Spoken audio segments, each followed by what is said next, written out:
The following is a production of DallasCowboys.com and the Dallas Cowboys Football Club. How about them Cowboys? Yeah, go Cowboys! This is the Players Lounge, broadcasting live from Dallas Cowboys World Headquarters at the Star. Now your hosts, Barry Church, Danny McCray, and Newy Scruggs. Here we are, Players Lounge on a Tuesday. Cowboys play Saturday night in Philadelphia. I'm Newy Scruggs. This is the Players Lounge. It's the Players Show. The players are Danny McCray and Barry Church, two former Dallas Cowboys safeties, both undrafted here.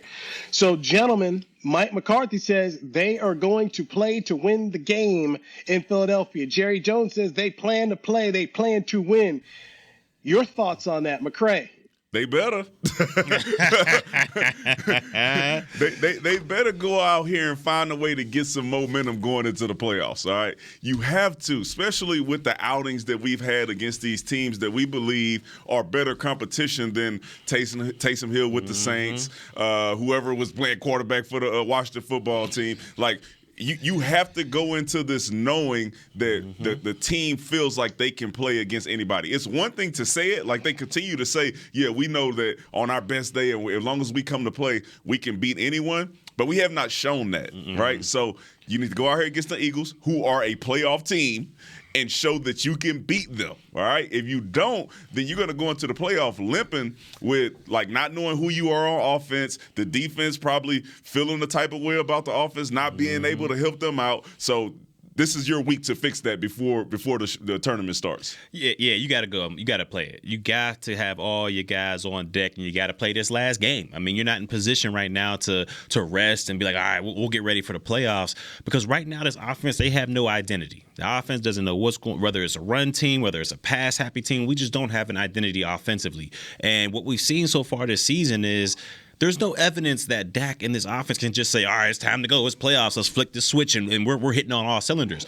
There has been no evidence of that. There's actually been evidence contrary to that. Like, we've seen this offense, steadily go downhill. They might have a blip here and there where the offense is balling and hitting on all cylinders. But once again, those happened against the New York Giants. You know what I'm saying? That happened against the Washington football team. And we're not going against those guys in the playoffs. So to me, offensively, we've got to play because we got to get some type of momentum. You can't limp into the playoffs and expect to just be flipping the switch and turning into this miraculous 99, Rams type of offense. You can't do that. We got to have some momentum going into this playoffs. And defensively, we need to play as well. We need to play as well because we've played great. Don't get me wrong. We played great. We beat up on the NFC East, and we beat up on a couple guys here and there.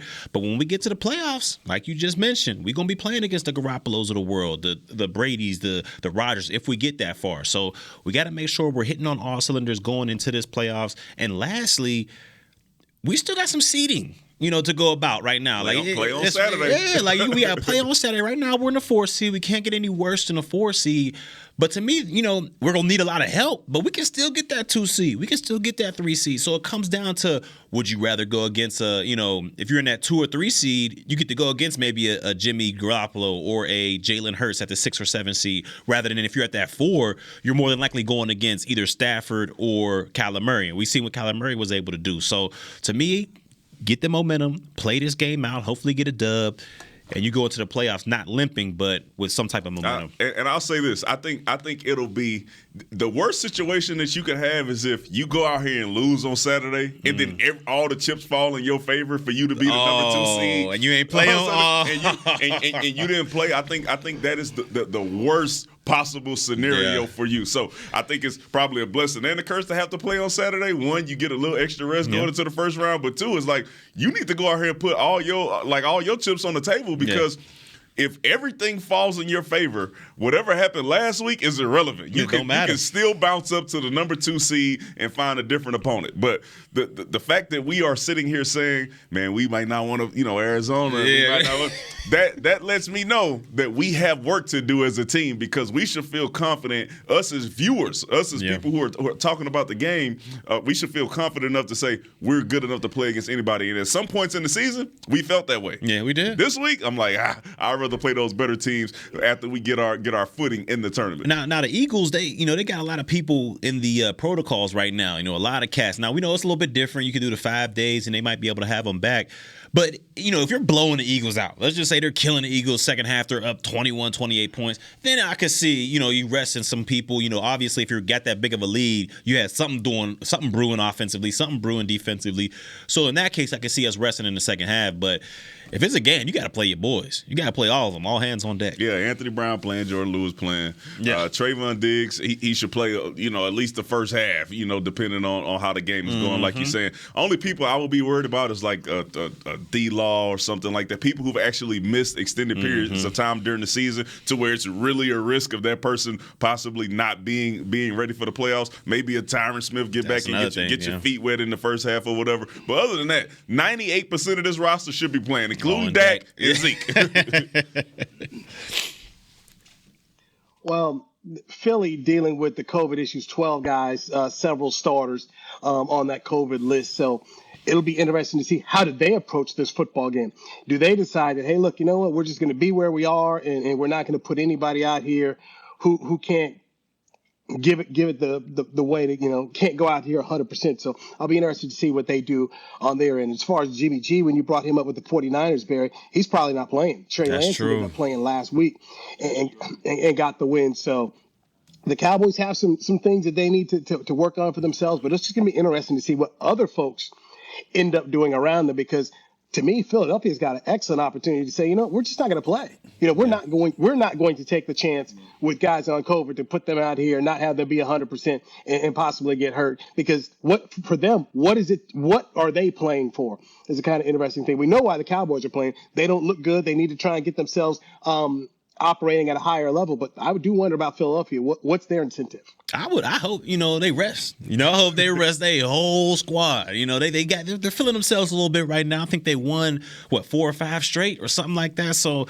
I know they're feeling themselves, but I hope they rest, because we've seen when you got all that momentum going and then, let's take a little break here, and then you try to get right back into it, and it's you're not exactly right where you were when you left off. And hopefully that's the case. If we go against the Eagles in that first round, them boys rested, and they ain't got the momentum on their side no more. We can take them to the house. Listen, in all honesty, the truth is, if we were the Eagles right now, we would be rested. We can talk all this stuff about having to catch momentum and whatever. All the starters are going to play. If we were in the Eagles' position right now, a lot of our starters would be sitting on the sideline. So if I was them, that's what I would be doing. They absolutely have nothing to play for at this moment, and it actually puts more pressure on the Cowboys to go out there and perform better, knowing that the Eagles may sit their players, right? Because what you don't want to do is you don't want to have the Eagles go out here and say, you know what, we offer this one, and then we go out there and lose. If you remember that 6-10 year, we went out there to the Eagles and we was like, this should be good. They ain't really playing for that. I think they had won the division at that point. Yeah, they had already won it, and that was a tough game. That was. It came down to the wire. All right, remember the vets talking about, y'all want some playing time? No. It came down to the wire. Man, it's a lot going into this Saturday game, short week. We got players who need to get in here and get their feet wet before they get into the tournament. So this will be very interesting to see how this plays out. It will. Let me ask y'all both this question. Do y'all think the advantage could go to the Eagles if they rest their players and they see what type of game plan the Cowboys are trying to go against their defense or against their offense? They can use that for film study if we got to play them right again next week. Do you still like the advantages for the Eagles in that regard? Let me tell you something. I was watching clips on Twitter the other day, and it was backing up what I said about teams finding out what Kellen is doing. All right, when you see Buda Baker get out there and jump that jailbreak screen they tried to throw when they line up, too. He ain't even go. How many times we gonna do this? When you see Zeke line up at fullback on 3rd and 1, he's getting the ball. Yeah. They're doing like we do the same stuff all the time. Yeah. So I don't think they need any additional game film specifically on our offense. We need to find a way on our offense to be a little bit more creative, or actually a little bit more simple. Yeah. Get the big time players the ball. Get them the ball. That's what it comes down to. We've seen it all over the league. Green Bay with Devontae Adams, Cooper Kupp over there in LA. He's leading the league in all 3 categories. Allen and Diggs. Allen and Diggs. Like, if you are that guy, And every team has a guy that's considered that guy when it comes to the receiving room. You got to find a way to give him the ball, whether it's reverses, bubble screens, I don't care what it is. And he might not be successful the first couple attempts. Like, you might throw the ball out to Amari Cooper. He might, catch one of the three. But at least you're involving him early in the game, getting his confidence up early in the game, and he'll expect that ball to come to him. And we saw when you get the ball to Cooper early in the game, it opens things up for the rest of the offense, the rest of the receivers. Hopefully, we can get a game plan. Listen, and I'm gonna keep listening. I'm okay. Justin Herbert, Keenan Allen. Okay, I'm gonna go. Was it Allen Thielen or Justin Jefferson with Kirk Cousins? Yeah. I mean, you can literally go down the list for quarterbacks who have guys who they are going to key on in those type of situations. Mm-hmm. And then ours is literally only talk. We only talk about Amari Cooper in that situation. Outside of one game when he made a little noise in the locker room and said, "Hey, they're not focusing on me. I think I can help us win these games." They came out and they focused on him, and then they ran away from it the next week. Same thing with Zeke. Actually, Zeke needs to come out. Zeke need to get some of that. Hey, man, hey, look, if y'all give me the ball and put the ball in my hands, then I can help you guys. Feed Zeke. I ain't seen the Feed Zeke sign in weeks. He's trying to be that. He's trying to be that good teammate. He's trying to be like, I don't want to ruffle no feathers. I don't want anything to do with that. He must be vegan, because right now 9 carries. My man, he losing some weight. They eating lettuce out there. Yeah. Help the guy out, bro. So, Danny, are you saying you feel the offense is predictable? No, I'm not saying I believe it's predictable, but I believe that when we get in certain situations, we are running some predictable stuff. All right. Okay. When you see the linemen line up out there, we saw at the beginning of the season, we were like, "Oh, that's great." You see what Kellen Moore did, and like literally, Buda Baker said, "I know what's coming," and almost picked that thing off for 6. All right, and the same thing we saw in this game where Zeke lines up at fullback offset, and then you have a running back lined up behind whoever it is lined up behind the quarterback, and they turn around, hand it to Zeke. We've actually gotten stopped on that play a couple of times. Like these, like it's a few plays, but it's the situation that they're being run in that sometimes becomes predictable, specifically for players who are in that type of situation. Buda Baker is an all-pro player. Like he's going to see that, and I think that's kind of what's holding us back. But specifically, you have to get the ball to Amari Cooper. Oh yeah, I forgot chasing Burrow. I can just keep listening. Keep rolling it out. Yeah, chasing Burrow. Was it 3rd and 27? You know where the ball's going? It's going to number 1. Going to number 1. Yeah. All right. If it doesn't work, it doesn't work. But they gonna get that man a shot. All right. He ain't making $20 million a year. Mm-mm. Okay, so. All right, so based on what you guys are saying, how much do you now put this on Dak Prescott? Because Aaron Rodgers he's going to Devontae Adams. You're talking about that's where he's going. You know he's going to go there. Joe Burrow is looking for Jamar Chase out here. How much do you put on Dak Prescott for not saying, okay, I'm going over here to Amari Cooper? I'm putting the majority on it. I'm going to go ahead and do it, whether it's 70-30, 60-40. I'm putting the majority on Dak Prescott. And the reason I believe that is he has the power. All right, when he's at the line of scrimmage, we've seen he has the power to either check in the run, check in the pass, switch to offensive line protection this way, that way. He is basically an extension of the coaching staff on the football field. Like him and Kellen Moore are basically like this. I mean, they were teammates together, quarterback coach. Now he's the offensive coordinator for him. They're like this. I believe that Dak Prescott not only has, the power at the line of scrimmage, but the cachet to do so. If he's like, you know what, we're going to get this guy the ball, who's going to tell him no? Like, no, you cannot throw the ball to Amari Cooper on this play. Nobody's going to do that. So, to me, I think he has the cachet, and he's the guy that has to feel like, you know what, I got to get 19 involved early enough. Listen, I'm going 60-40, 40 on Dak, 60 on Kelly. And the reason that I'm doing that is, like you said, the quarterback is an extension of the offensive coordinator. Mm-hmm. And I think – one, these guys already have to go out there with tons of things to think about. Yeah. Like you said, protection, what formation, what check, what this, what that.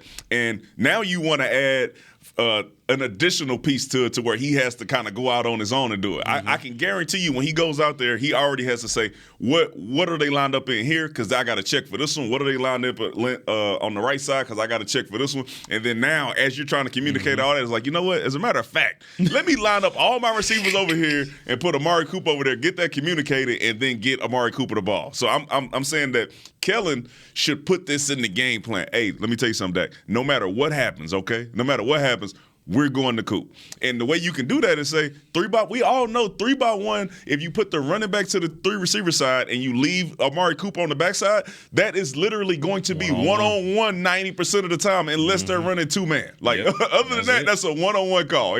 We know Amari Cooper's route running is slants. He can run digs. He can run ghosts. He can run all that. So he can literally get out there and work that other cornerback. And we just we've not seen that consistently. I don't actually think we've seen it at all. I would love to see like what his win percentage is. Like when he's going out there and he's getting these routes, if he's open or not. I mean, I would love to see, because right now, I'm putting the onus on Dak because I believe he's that leader, he's the franchise, whatever, and he has the cachet to be able to do that.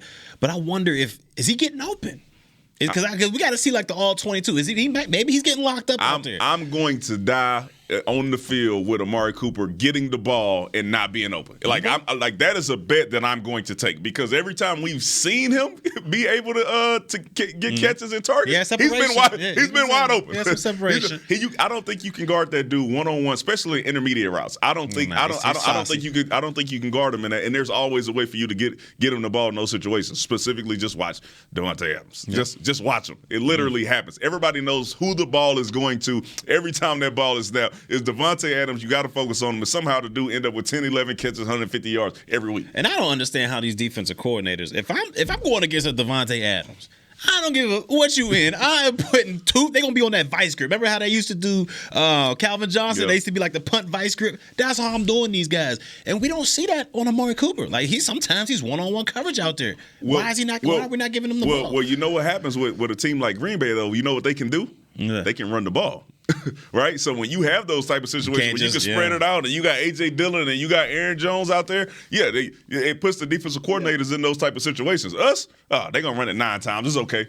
They're going to run it 9 times. It's all right. We're going to get out here and play how we want to play, right? We're going to make them – we're going to dictate to them what they're going to run. I think Kellen Moore also falls victim to that often. Like, starting with Tampa. Tampa was able to dictate that we were not going to run the ball against just off the look. Defensive look. And they can do that same thing with Amari. They can do that same thing with CeeDee Lamb, and Dak will have to look the other way, because that look is not something that works for whatever offensive play is called on Kellen Moore's play sheet.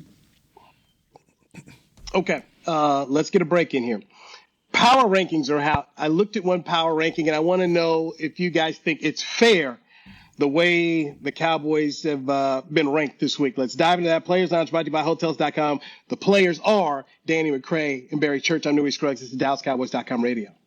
At Smoothie King, we are blending goodness to fuel your greatness. Every blend is crafted to help you achieve your health and fitness goals. Smoothie King uses only whole fruits and organic veggies. You'll never find sugary syrups or artificial flavors, colors, or preservatives. And unlike some other smoothie places, there are 0 grams of added sugar in many of our blends. Smoothie King is proud to be the official smoothie of the Dallas Cowboys. Place your order in the app or online for pickup or delivery. Smoothie King, rule the day. It's game day. You know what that means. First, kebab prep. Steak, pepper, onion, steak, pepper, onion. Next, a counterclockwise lap around the room. Now the lucky grease-stained jersey goes on. And lastly, the dance. You know the one. This is a game day ritual no matter where you are. Whether you're traveling to the game or watching from your favorite vacation spot, book a place to stay on Hotels.com and keep the tradition alive and well. Hotels.com, proud partner of the Dallas Cowboys. Nobody protects you from mayhem like Allstate. I'm a broken traffic light. Stop and go is the name of my game. It's easy. You go, they go. Or was it, they go, you go? And if you have the wrong car insurance, these repair costs could stop you in your tracks. So get Allstate's new low auto rate and be better protected from mayhem, like me. Not available in every state, based on coverage and limits selected. Subject to terms, conditions, and availability. In most states, prices vary based on how you buy. Allstate Bar and Casualty Insurance Company and affiliates, Northbrook, Illinois. Brace yourself for an existential question. Has your butt been having enough fun lately? Have you been treating it well? Has it been going places? If not, then it's about time you start using SeatGeek. SeatGeek is the best way to get your butt tickets to live events. Just ask the thousands of other butts who have rated it the #1 ticketing app. So what are you waiting for? Download the app now or visit SeatGeek.com to get tickets to sports, concerts, and live events and make your butt happy. SeatGeek. Get your seat in a seat. Back to the Players Lounge. You are in the Players Lounge, brought to you by Hotels.com. I'm Newey Scruggs, joined by former Dallas Cowboys players Barry Church and Danny McCray. Dak Prescott is the nominee for the Walter Payton NFL Man of the Year Award presented by Nationwide, recognizing NFL players for outstanding community service activities on the field and their excellence off, their service communities off the field and their excellence on it. Help Dak earn a $25,000 donation to his Faith Fight Finish Foundation by voting on Twitter. Tweet hashtag WPMOV. I should say WPMOY for year Y challenge, followed by Prescott through January 17th. Vote Dak. Okay, guys, I just want to ask a simple question here. Are we being too negative as we start talking about the Cowboys this week, coming off that loss to Arizona?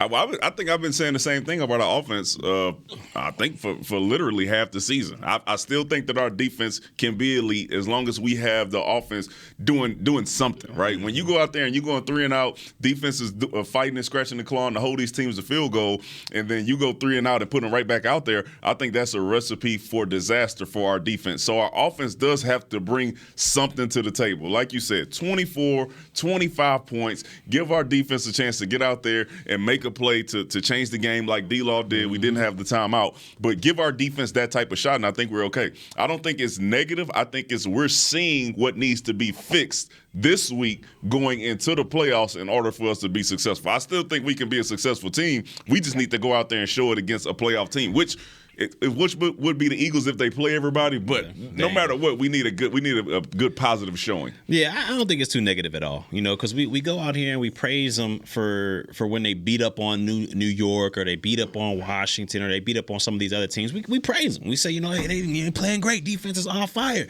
But I've always had this thought in the back of my head thinking, man, if we go against better quarterbacks and better teams, it's going to be a little shaky. We're going to have one of them top performances, one of them complete games like in Atlanta to go ahead and win the game. I don't think we're good enough to just one side of the football dominate and still get a W. I think both sides, maybe even all three phases with special teams, has to play well in order for us to get a dub over the better teams out there. So I don't think it's being too negative. I think we're just stating the obvious. We're stating the obvious. This offense right now has no identity. I mean, and right now it's either inconsistent in the pass game, or it's not enough attempts in the run game, or the run game is just getting shut down completely. But we have no identity in this with this offense. And then defensively, it's like if we don't get 4 or 3 takeaways, man, are we gonna be able to win the game? And that's an absurd just level of defensive play that you gotta play. If you want to be able to get 4 takeaways each and every game, I mean that's just you can't do that. You just can't do that. So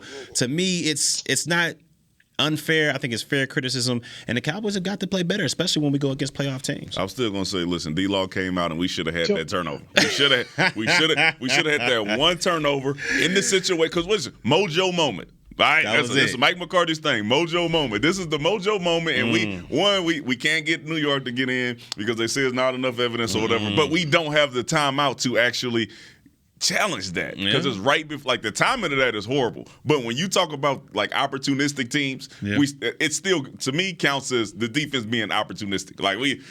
They did everything they could to change that game, and it didn't work out for them. But that's taking the ball away. So I still think we still have an opportunity to do that. Even if it's not 4 times, you still got 1 and 2 because Curse gets out there and he drops an open. That could have turned the game all around. So we still have the defense can still get 1 to 2 takeaways no matter who you're playing against, because that's 2 on Arizona that we should have had. Those are missed opportunity for big plays, but we can still do it. And after the game, a lot of players were upset about that. They went after the officials, so I'm expecting guys to have to write a lot of checks to the league this week. The league gonna get fat based off so many Cowboys players criticizing the officials. Former defensive tackle Tony Casillas, who was on 3 Super Bowl teams with the Cowboys, tweeted this out, and I want to get your take on this one, Church.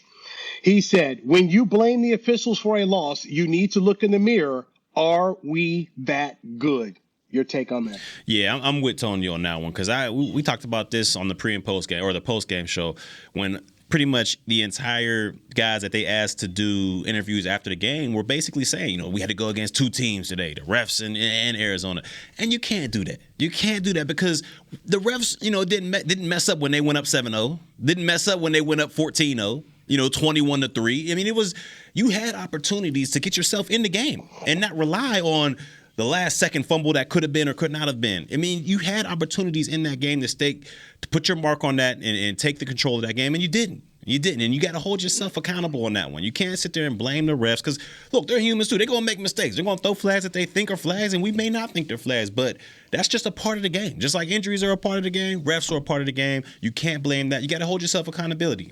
Look, Arizona went out there. They outcoached you. They outplayed you, and they got a dub. At the end of the day, you just kind of suck it up and be I'm going to say this, man. He's about 95, maybe 98% correct. And I'm going to say this. No, not for us. If you're talking about the New Orleans Saints, then that's okay. different. That's different. Now, that was egregious. If you talking about the New Orleans Saints and those type of situations, that was terrible. Then you have an argument. Yes. All right. Yes. Like they were driving, that was a clear opportunity. They would have been in field goal range, right? To win the game. Like ours is, they get the fumble. We still have to make stuff happen. You know what I'm saying? To get out there and do it. So, like coaches always say, there are like 4 to 5 plays in the game that really turn the game. All right. So outside of that possible fumble, there's still 4 or 5 opportunities that you have to win the game, and that ain't one of them. All right. Offense struggled for a long time, and the realization of it is, the offense started putting up points when the defense of Arizona started playing a little lax, right? Yeah. They were just trying not to give up the big play. Then you start methodically moving the ball down the field. It seems a lot easier than it did in the first 3 quarters, right? That's because true. they were playing a little different. Same thing that happens with us. So offense did not play well this game. No matter what. They made it close at the end, but realistically, that team was like, I think we're okay. We're just going to play not to give up the home run. Yeah, I wouldn't complain about the refs, even though it was a fun. Where do y'all think this is coming from? Do y'all think it's coming from up top, like the head? Because it's the second game. I think it was the Raiders game in Thanksgiving, and now this game where things don't go our way and we lose the game, and then the first thing we come out and say is, "Man, we had to go against 2 squads today. We had to go against the refs." Where do you think that's coming? You think that's the players just saying to themselves, like, "Man, it's the refs against us," or is there somebody up top? Head coach maybe saying, "Look, hey, what's going on?" What they're really saying is, man, if this dude would have made this kick again, we would have been okay. That's what they said. But you can't talk about your own teammates, so we're going to put it on somebody else, all right? Because make the kick, bro. Hey, make the kick. Oh, hook 'em left. Listen, do you know how hard it is to coach in a big-time game when you don't have confidence in your kicker? It's tough. Like when you don't have that ultimately, man, we know he could hit the goalpost or something from 60. Yeah. But if you don't have confidence in a guy hitting it from 48, 30, you know what I'm saying, chip shots, making extra points, that is a hard thing to do. I'm surprised we ain't start going for 2 more. Yeah. And I'm surprised we ain't got no competition for the man. I don't understand it. If it was anybody else. It's too late for that. Yeah. Too late for that. Thank you. It's too late for that, and this is a lot of this right now has been on Fossil. This is his guy. He brought him for the Rams. They gave him that stupid contract, and during training camp, I can't emphasize it enough. This dude hurt, and there's no competition. There ain't no kickers out there. I'm sorry, I hadn't seen anything like it, man. This is it. I'm flabbergasted. I think it's just silly. Now, how about this note from John Machota? He tweeted out, NFC playoff kickers, Matt Gay of L.A., 2 missed field goals, 1 missed extra point. Jake Elliott of Philadelphia, 3 missed field goals, 0 extra points missed. Ryan Suckup of Tampa Bay, 4 missed field goals, 3 missed extra points. Greg Zuerlein, the Cowboys, 6 missed field goals, 5 missed extra points. Matt Prater of Arizona, 7 missed field goals, 2 missed extra points. And then Mason Crosby of Green Bay, 9 missed field goals, 1 extra point. Listen, no matter, dude, the numbers matter. Yeah. But the situations matter more for us, right? That's what it is. It's when are you missing these field goals? Or how does it play out at the end of the game? Like Mason Crosby's out there missing them, but Aaron Rodgers still out there putting up buckets, and their offense is playing well enough, defense playing well enough for them to win the game. Ours is putting us in a situation to where we're chasing points, and then we're losing by the exact amount of points that you missed on field goals and extra points, which makes it a little bit more. It just makes it worse. It just makes it worse. Because just like you said, said, it's not like when it comes down to nut cutting time and he has to make this to either tie the game or put us ahead, he's usually money. Like this season, he's usually been money. It's those early in the game, I'm just going to come out. This is a routine kick for me. This is 40 yards, 35 yards. This is easy money. And he hooks them left or he sails them somehow. And then, like you said, we're chasing these points. When do we go for 2? When do we keep going for just an extra point? And it wavers your confidence. It wavers your confidence because that's supposed to be routine. From what? Like for this guy, from what, 40 in? For a vet, yes. 50 absolutely. in? It's supposed to be routine. But those are the things that he's missing, and it's costing us in the long run.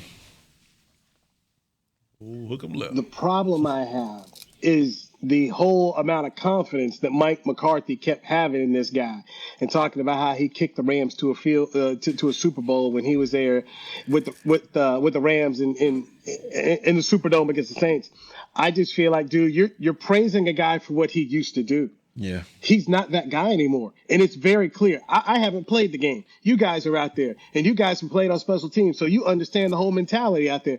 Dude, if the Cowboys score a touchdown, I don't get up and go get a drink anymore. I sit there and watch the extra point because you don't know with this dude. That's how scary it is right now. It's extremely scary. I mean, and you know, I go back to our days with Dan Bailey. Like, you know, when he was on fire, when he was that stretch run 3, 4, 5 years, he couldn't miss. He could not miss. But when he fell off, I mean, he fell off a cliff. He started hooking them left, right. You couldn't find the goalpost. You couldn't find the center of the goalpost. And hopefully, you know, this doesn't happen to Zerline, at least for this stretch run. But, man, if he falls off, kickers usually fall off extremely hard. And, you know, hopefully he's able to regain his swing, regain that whatever swing momentum he had. But we got to stop getting these hooks left, especially in the playoffs where it could come down to a 2 or 3 point game. Listen, it is what it is. Yeah. it is what it is. It is what it is now. I mean, ain't nothing you can do about it. Yeah. He's our kicker. Hopefully he finds a way to get hot in the playoffs. It's just the showing that we've seen throughout the seasons, particularly with not having any competition in training camp, and then him being hurt and Nui out there watching nobody actually kick kicks. Yeah. Like that is something that's concerning. But listen, he's a vet. And if they believe that he can get hot and get this thing straight and get this thing on path, then, well, you know, I'm with him. Please, I'm with him. Please help us. Help us, Greg. Help us. Oh, so literally at this point in time, I hate to say it, but I'm gonna go ahead and say it. I think this man is going to cost the Cowboys in the playoffs. I do. I just think everything is lining up for it. You've already had 3 football games where you can look at the fact that his lack of performance to do his job has cost the Cowboys. So why will it not cost them in the playoffs? I just think it's going to be more of the same, because what they played against Arizona, they all said this is a statement game. You know, this was a playoff type team, and this guy came up small one more time. I don't see how he's not going to continue to do what he's been doing. Yeah, the evidence is there. Just like our offense. The evidence is there for our offense, man. We got a 6 or 7 game example of what our offense is. And that's why it's going to be hard for me to think that unless we play our guys and build this momentum of going into the playoffs, that we're just going to be able to flip a switch and be hitting on all cylinders, at least offensively. Listen, because defense travels, and I think we've been on like a 4 or 5 game streak of the defense playing excellent. Yes, and then they still play well enough for us to win the game against Arizona. I'm still not counting them out from being able to carry us throughout the playoffs. Okay. As long as the offense and the special teams brings a little bit to help them out. They just can't hurt the team. Yeah, so I still feel okay. I don't think it'll be on Greg. I'm gonna put the onus on the defense at this point, because I believe that this is the X factor for us to be able to, one, have to play on the road if we do, and hold these teams to under 20, 24, 25 points, so the offense still has an opportunity if they score under 30. Yeah. All right, let's get our second break in here. When we come back, I want to give Mike McCarthy a grade. So far, what he's done as the head coach of the football team. So everybody come with your grade, ready to go to hand it out to Mike McCarthy next, right here on the Players Lounge. Newey Scruggs, Danny McCray, and Barry Church on DallasCowboys.com radio. Nobody protects you from mayhem like Allstate. I'm a broken traffic light. Stop and go is the name of my game. It's easy. You go, they go. Or was it they go, you go? And if you have the wrong car insurance, these repair costs could stop you in your tracks. So get Allstate's new low auto rate and be better protected from mayhem. Like me. Not available in every state based on coverage and limits selected. Subject to terms, conditions, and availability. In most states, prices vary based on how you buy. Allstate Bar and Casualty Insurance Company and affiliates, Northbrook, Illinois. It's game day. You know what that means. First, kebab prep. Steak, pepper, onion, steak, pepper, onion. Next, a counterclockwise lap around the room. Now the lucky grease-stained jersey goes on. And lastly, the dance. You know the one. This is a game day ritual no matter where you are. Whether you're traveling to the game or watching from your favorite vacation spot, book a place to stay on Hotels.com and keep the tradition alive and well. Hotels.com, proud partner of the Dallas Cowboys. At Smoothie King, we are blending goodness to fuel your greatness. Every blend is crafted to help you achieve your health and fitness goals. Smoothie King uses only whole fruits and organic veggies. You'll never find sugary syrups or artificial flavors, colors, or preservatives. And unlike some other smoothie places, there are 0 grams of added sugar in many of our blends. Smoothie King is proud to be the official smoothie of the Dallas Cowboys. Place your order in the app or online for pickup or delivery. Smoothie King, rule the day. At AT&T, everyone, new and existing customers, get our best deals on every smartphone. Why? Because you deserve it. For turning your living room into your office and your gym. For teaching grandma how to video call and teaching her again. It's the button on your left, Nana. Okay, your other left. It's not complicated. Everyone deserves something new. So AT&T is giving everyone, new and existing customers, our best deals with every unlimited plan on every smartphone, even the latest ones. AT&T may temporarily slow data speeds if the network is busy. Restrictions and exceptions may apply. Back to the Players Lounge.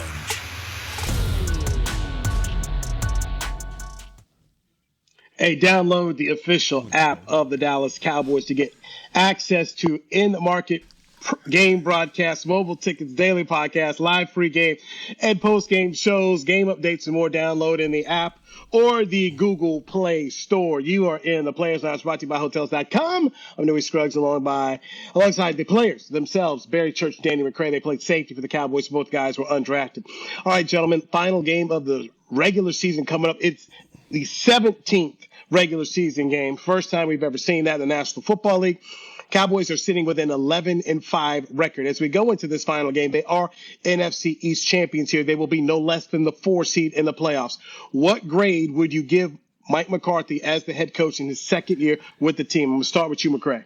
I'm going to give him a straight up B. He's getting a B. He's getting a B. Listen, I don't think you could discount the fact that this team does have 11 wins, possibly going on 12, all right? And you're also in the playoffs. You turned the team around from what you had last year. You've been able to get guys to play better than they did last year. On defense, we credit it to Dan Quinn, but it's also Mike McCarthy. He got Dan Quinn in here. He allows Dan Quinn to be the coach that he can be. So I'm going to give him a B. You're looking at possibly a 12-win team, division winner, possibly a number 2 seed. So I'm giving him a B. All right, you gave him a B. I'm gonna go ahead and give him a C+. All right, I'm gonna give him a C+. They did make the playoffs. Yeah. I'm gonna give them a C+.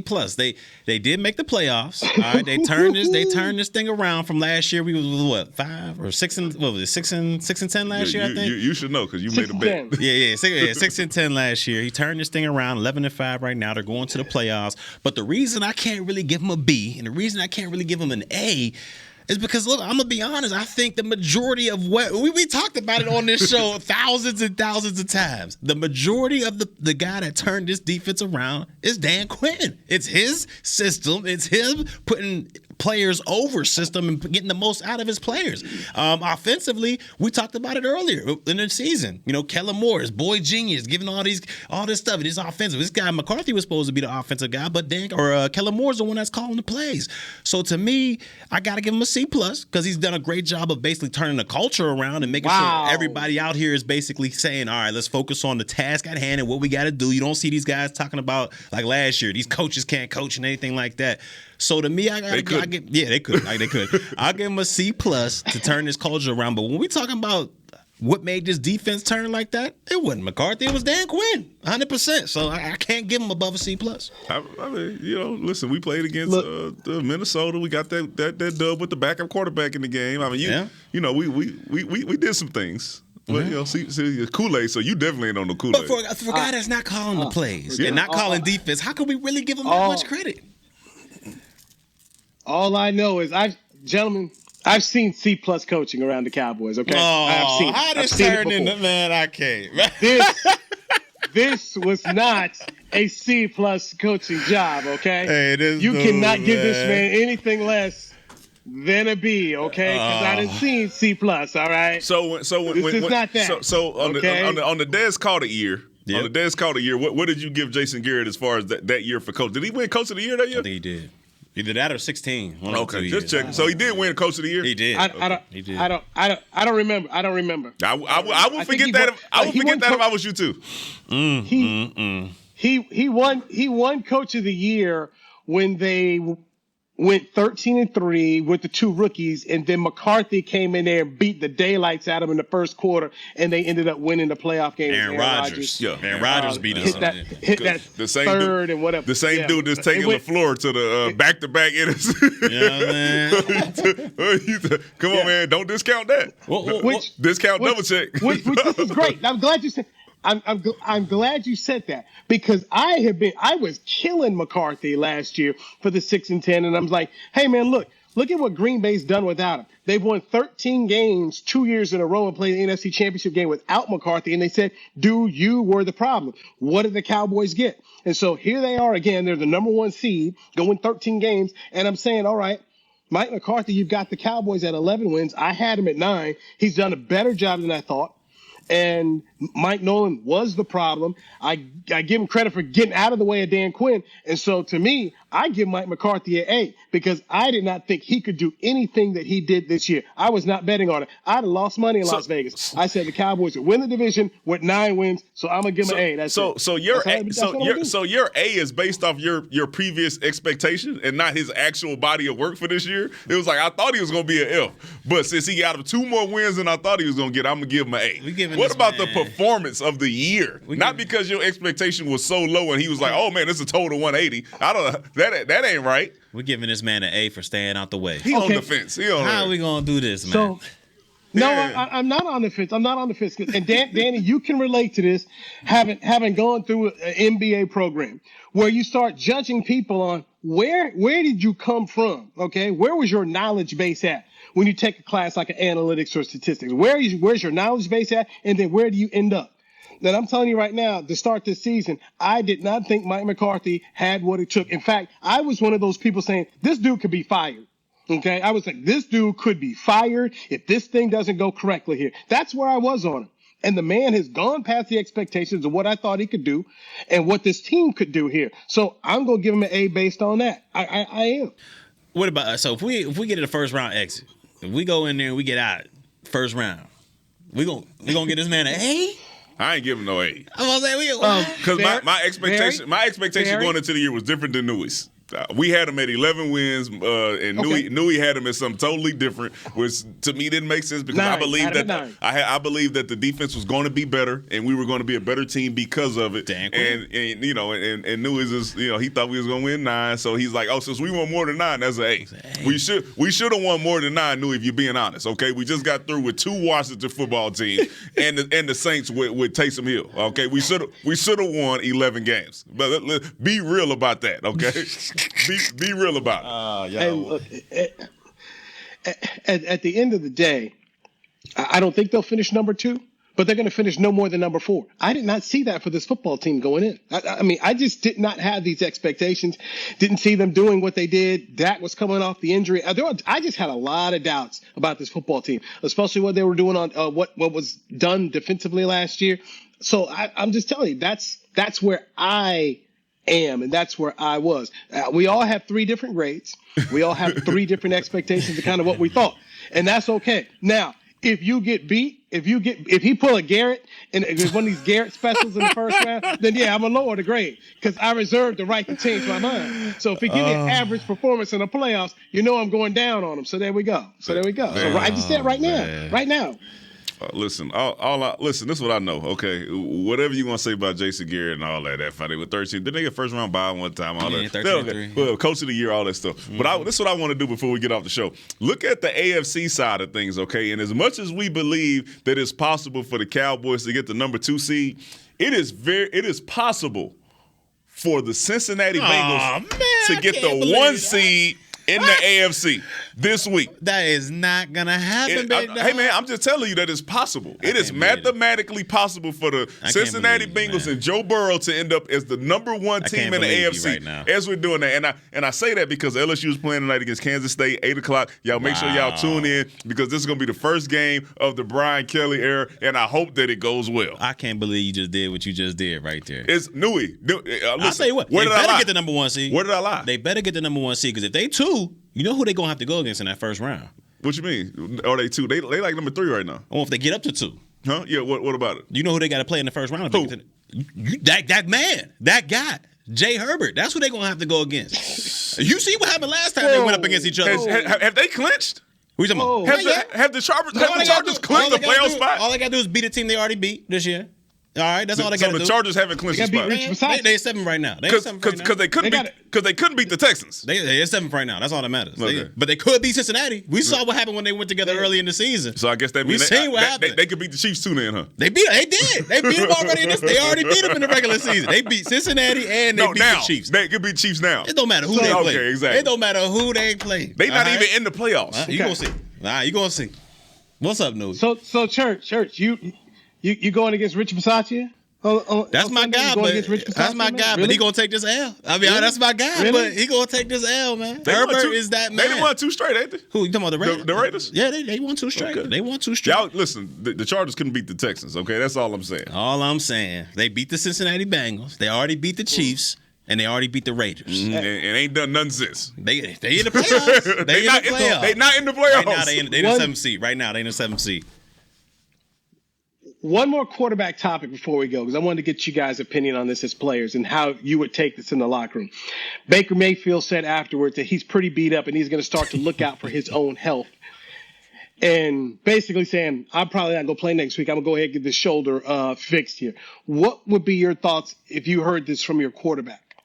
Bro, just do it. Don't say it. You ain't got to say all that. Okay, you hurt. That's fine. We know. We in the locker room with you, but you ain't got to say all that. That's how you know that the outside noise is getting to Baker Mayfield. Baker Mayfield and his wife be sitting on Twitter, scrolling through, trying to figure out who they should reply to, who they shouldn't, and then they just do one mass blind copy, and they reply to everybody. Mm-hmm. Let the noise get out of your head, man. If the season didn't go well for you, you're going to go get your surgery. Just go and do that quietly, all right? And let the rest of these dudes who going to put it out there on the line, let them go out there and focus on getting the win, because some of these dudes playing for their job. All right? Well, we don't care that you don't have to play for your job because you already got your 5th-year option, okay? Mm-hmm. I need to go out here and do everything I can to make sure I put something on tape for me to have an opportunity to play in the league next year. I don't want to hear nothing about your shoulder and your surgery. Yeah, you're right. You're 100%. He ain't have to say nothing. He could have just been like, hey, man, I'm hurt.